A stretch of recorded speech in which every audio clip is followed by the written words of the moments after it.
আল্লাহু আকবার বলিয়ে তুমি বললা আমার আল্লাহ সব থেকে বড়, এই কথা বলিয়ে তুমি নামাজে দাঁড়ায় গেলা। তোমার এখন দিল হলো ওই দিকে, আমার আল্লাহ বড়, মা বড় না, ভাই বড় না, এক কথায় আমি আল্লাহ ছাড়া আর কেউ আমার কাছে বড় না। অতএব নামাজের মধ্যে আমি বড়কেই স্মরণ করব, বড়র গুণগান করব। আল্লাহু আকবার বলিয়া তুমি সব ছোট গুলোরে বাদ দিলা আমার আল্লাহর গুণগান নিয়া। এইবার তোমার প্রথম জবানের কথা হবে আলহামদুলিল্লাহি রাব্বিল আলামিন। সমস্ত গুণগান যা হতে পারে হয়েছে, হচ্ছে, হবে, সব কিছু একমাত্র আমার রবের জন্য। জামাত বড় দামি জিনিস। 5 ওয়াক্ত নামাজ বা জামাত আদায় করো। জামাতে নামাজ পড়তে কেন বললেন? বলে বাবা সাবধান, মুরগির বাচ্চাগুলো যখন ডানার ভেতরে থাকে সব নিরাপদ।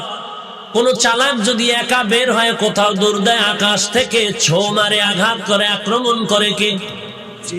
চিল আক্রমণ করে তারে নিয়ে যায়। এরে বান্দা, নদীর মধ্যে মাছ তাকায় দেখো, ওই মাছের বাচ্চাগুলো তার মায়ের পাশে পাশে ঘুরে, আলাদা কেউ গেলে তারে রাং কিমা মাছরাঙ্গায় খেয়ে ফেলে। এরে নবীর উম্মতের দল, জঙ্গলের মধ্যে যত প্রাণী আছে এই প্রাণীগুলো তাকায় দেখো, জামাতের সাথে যখন থাকে তখন কেউ আক্রমণ করতে ভয় পায়, আর একা একা যদি চলে তখন তার উপরে আক্রমণ। আমরা যারা আহলে হকের ব্যানারে আছি আমাদের উপরে বিপদ কাল। যারা আহলে হকের ব্যানারে মুরব্বি মানে না, তাকায় দেখো তাদেরকে বেঈমানেরা ধোঁকা দেয়, মুনাফিকেরা ধোঁকা দেয়, এনজিওরা ধোঁকা দেয়, তাদেরকে এই দলেরা ধোঁকা দেয়, ভণ্ড পীরেরাও তাদের ধোঁকা দেয়। তাদের ঈমান নিয়ে মরবে দূরের কথা, বেঁচে থাকা বড় দায়। আর আমরা যারা মুরব্বীদেরকে মেনে চলতেছি, আমরা উদ্ভট কথা বলি না, আমরা মন গড়া কথা বলার চেষ্টা করি না।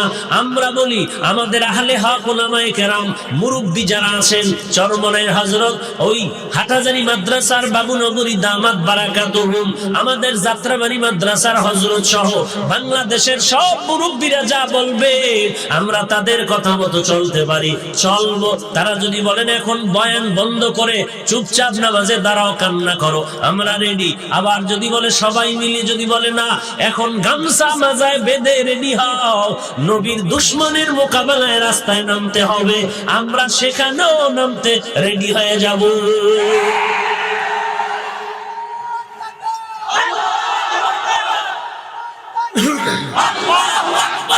ভাইরা আমার, আমরা মুরব্বীদের পরামর্শে ছায়ায় আসি, অতএব আমগো অন্যদের তুলনায় ভয় কম।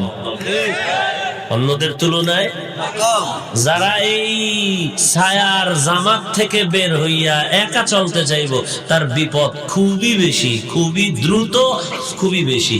ঈমান নিয়া মরণ বরণ করবে পরে, বেঁচে থাকাটাই কঠিন।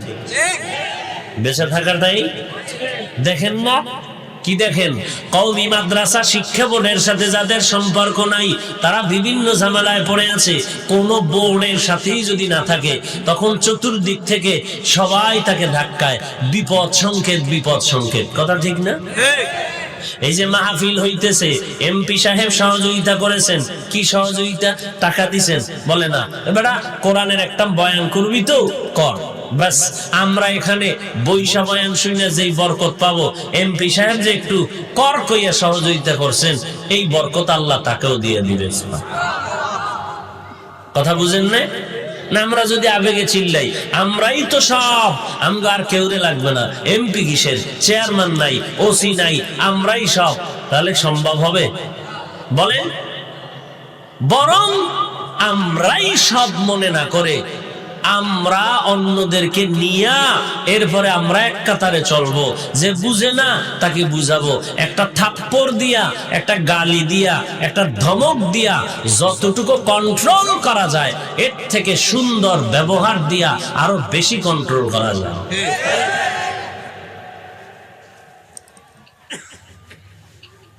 আল্লাহর নেয়ামতের শুকর আদায় করো হে গোলাম। বলে আল্লাহর কি নিয়ামত? জমিন ও আসমানের মধ্যে সব থেকে বড় নিয়ামত আল্লাহ পাকের দেওয়া জান্নাতে চলার হেদায়াত। কি কি হেদায়াত? ইহদিনাস সিরাতাল মুস্তাকিম। আমরা নামাজের মধ্যে পড়িনি, কথা বলেন না কেন? যে নামাজই করে নাই কি করে? এই যে মাগরিবের নামাজটা হইল, কত আশেকে রসুল নামাজ পড়ি না, এখানে জামাত হইছে, মসজিদে নামাজ হইছে, আর আমরা রাস্তায় বেরিয়ে গেছি। ফজরও পড়ে নাই, জহুর পড়েননি, আসর পড়েননি, মাগরিব না, এশা না, কি হবে আপনার? অথচ নবী বলেন বেঈমান আর মুমিনের মধ্যে ব্যবধান নামাজ। বেঈমানেরা নামাজ পড়ে না, মুমিনেরা নামাজ ছাড়ে না। বেঈমানের চরিত্র কি? নামাজ ছেড়ে দাও। আর মুমিনের আদর্শ কি? নামাজ তারা ছাড়ে না। দৈনন্দিন কত নামাজ কি ভাই? কত নামাজ? মাঝে মাঝে দুই এক ওয়াক্ত ছেড়ে দিলে কোনো সমস্যা হবে? হবে। খাওয়ার পরে যদি না পড়েন ভিড়া কেমন বলতেছেন? হবে। এরপরে যদি পড়েন না, তাহলে আল্লাহ আপনারে ভিড়াইলে দোষ কি আল্লাহ? ওরে গাদ্দার, তুই বললি নামাজ ছাড়লে সমস্যা হবে, পড়লি না কেন?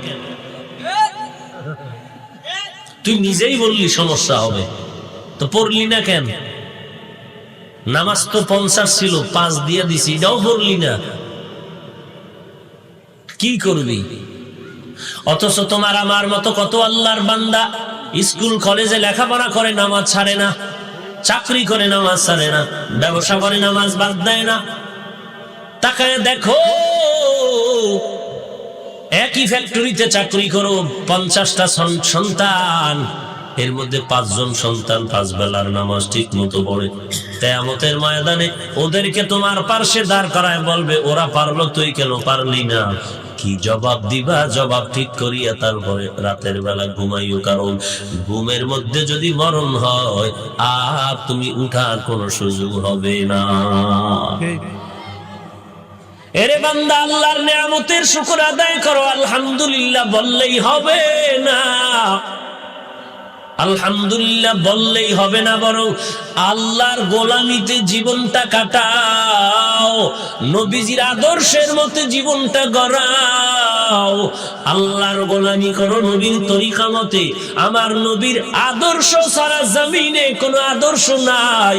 হ্যাঁ আছে, তবে সব আদর্শগুলো নাপাক। একমাত্র আমার নবী মদিনাওয়ালার আদর্শই হলো পাক।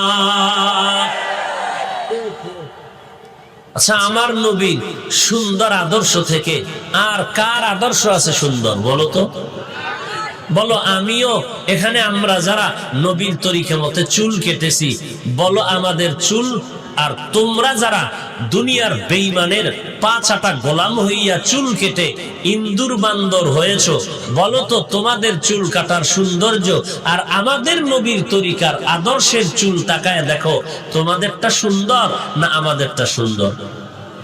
মিথ্যা বলবা না, কোনো জোর নাই, বিবেক দিয়া বিচার করো। আমি রসুলের মোহাব্বতের টুপি পরেছি, তুমি পরনি। তোমরা 10টা লোক টুপি ছাড়া এক পার্শ্বে দাঁড়াও, আমরা টুপিওয়ালা পার্শ্বে 10 জন দাঁড়াই। এরপরে বিবেকরে একটু প্রশ্ন করো, ভালো কাতার কোনটা দেখা যাবে? বিবেক দিয়া সমাধান নিয়া রসুলের তরিকার উপরে চলো।